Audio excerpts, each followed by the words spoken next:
اعوذ باللہ من الشیطان الرجیم بسم اللہ الرحمن الرحیم السلام علیکم ورحمۃ اللہ۔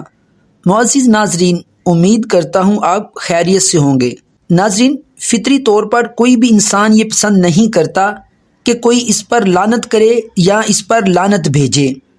ناظرین، آپ نے لعنت کا لفظ زندگی میں کئی بار سنا ہوگا، جیسے یہ جملہ بہت عام ہے، لعنت ہے تجھ پر، یا اس سے ملتے جلتے اور الفاظ عموماً بول دیے جاتے ہیں۔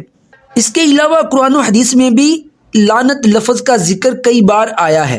تو آج کی ویڈیو میں آپ جان سکیں گے کہ لعنت کتنا بڑا لفظ ہے اور اس کا اثر کیا ہے، اور قرآن و حدیث میں کن پر لعنت کی گئی ہے اور کسی پر لعنت بھیجنا کیسا ہے۔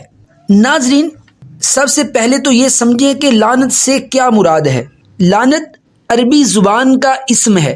اس کا عام معنی یہ ہے کہ پھٹکار، دھتکار، نفرت، ذلت، رسوا، بہت برا، یا پھر اللہ کی رحمت سے دور، یا بد دعا وغیرہ۔ ان سب الفاظ سے مراد لعنت ہے۔ قرآن و حدیث میں اس طرح کے الفاظ ہیں: اللہ کی لعنت، فرشتوں کی لعنت، تمام مخلوقات کی لعنت، اور رسول اللہ صلی اللہ تعالی علیہ وآلہ وسلم کی طرف سے بھی کچھ اعمال کے کرنے والوں پر لعنت فرمائی گئی ہے۔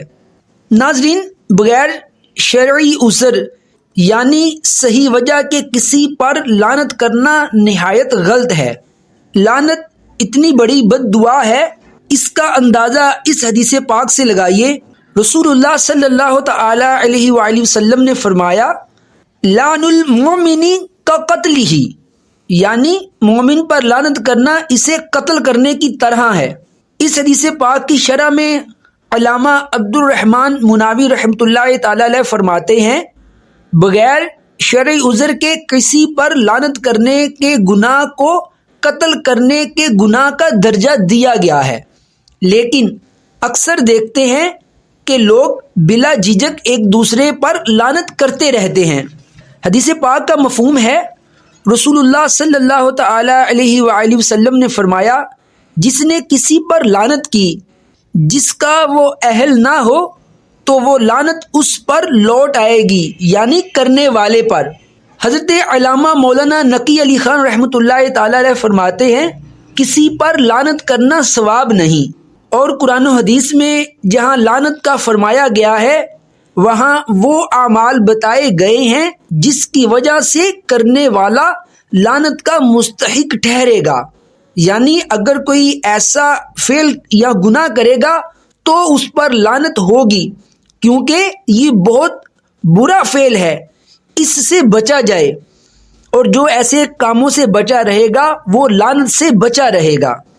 جیسا کہ حدیث پاک کی مشہور کتاب امام احمد میں ہے، حدیث پاک کا مفہوم ہے، اللہ کے نبی صلی اللہ تعالی علیہ وآلہ وسلم نے فرمایا، لعنت ہے ایسے مردوں پر جو عورتوں کی صورت بنائیں، اور لعنت ہے ایسی عورتوں پر جو مردوں کی شکل بنائیں۔ علماء فرماتے ہیں، اس حدیث پاک سے وہ عبرت حاصل کرے جو مکمل مرد ہونے کے باوجود جان بوجھ کر خواجہ سرا یعنی ہجڑے بننے کے لیے عورتوں کی طرح کا لباس اور میک اپ کرتے ہیں، اور اس سے بڑھ کر وہ لڑکے جو لڑکیوں جیسی شکلیں بناتے ہیں، حرکتیں کرتے ہیں اور آوازیں نکال کر فون میں دوسروں کو بیوقوف بناتے ہیں۔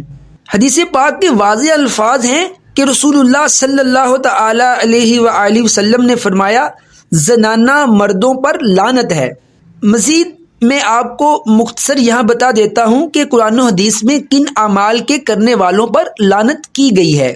ان میں سے چند ایک یہ ہیں، جیسے کہ جھوٹ بولنے والے پر، گالی دینے والے پر، شوہر کو ناراض رکھ کر رات گزارنے والی عورت پر، کسی نیک پر جھوٹا زنا کا الزام لگانے پر، مرد عورت والا حلیہ یا آواز کا استعمال کرے تو مرد پر، اور عورت مرد جیسی صورت اور لباس پہنے تو عورت پر، آئیبرو کے بال نوچنے پر، جسم کے اندر رنگ بھرنے پر، جیسے لوگ ٹیٹوز بناتے ہیں یا نام لکھواتے ہیں، سود لینے والے پر، اس کے کاغذات بنانے اور گواہ ہونے پر، شراب پینے، بیچنے، خریدنے، اٹھا کر لانے یا اپنے پاس رکھنے پر، جانوروں کے چہرے پر مارنے پر، ظلم کرنے والے پر، اللہ تعالیٰ کی حرام کردہ چیزوں کو حلال سمجھنے پر۔ ناظرین، میں نے چند ایک کا ذکر کیا ہے، اس کے علاوہ دیگر بے شمار ایسے افعال ہیں جن کے کرنے والے پر لعنت بھیجی گئی ہے۔ تو ناظرین، ہمیں ان اعمال سے بچنا بھی چاہیے جن پر لعنت کی گئی ہے، اور بغیر صحیح وجہ کے کسی پر لعنت بھی نہیں کرنی چاہیے، کیونکہ حدیث پاک کا مفہوم ہے، پیارے آقا صلی اللہ تعالی علیہ وآلہ وسلم نے فرمایا، مومن نہ تانا دینے والا ہوتا ہے، نہ لعنت کرنے والا، اور نہ بےہودہ گندی باتیں کرنے والا۔ ناظرین، کبھی کسی مظلوم پر ظلم نہیں کرنا چاہیے۔ اگر کسی مظلوم نے بد دعا کر دی یا لعنت بھیج دی اور اس کی بد دعا ظالم کو لگ جائے تو وہ پوری دنیا سے منہ چھپاتا پھرتا ہے۔ محترم ناظرین، اگر آپ کو ویڈیو سے تھوڑا سا بھی علم حاصل ہوا ہے اور آپ چینل پر نئے ہیں تو چینل کو سبسکرائب لازمی کر دیں، کیونکہ میں اپنے چینل پر اسی طرح کی اسلامی، علمی اور اصلاحی ویڈیوز بناتا ہوں۔ آپ کے سبسکرائب کرنے اور ویڈیو کو لائک کرنے سے مجھے مزید ہمت ملے گی کہ میرے ایسے خوش نصیب بہن بھائی بھی ہیں جو اسلامی ویڈیوز پسند کرتے ہیں۔ تو نیکسٹ ویڈیو تک اپنے بھائی کو اجازت دیجیے، اپنا اور اپنی فیملی کا خیال رکھیے۔ اللہ حافظ، السلام علیکم ورحمۃ اللہ۔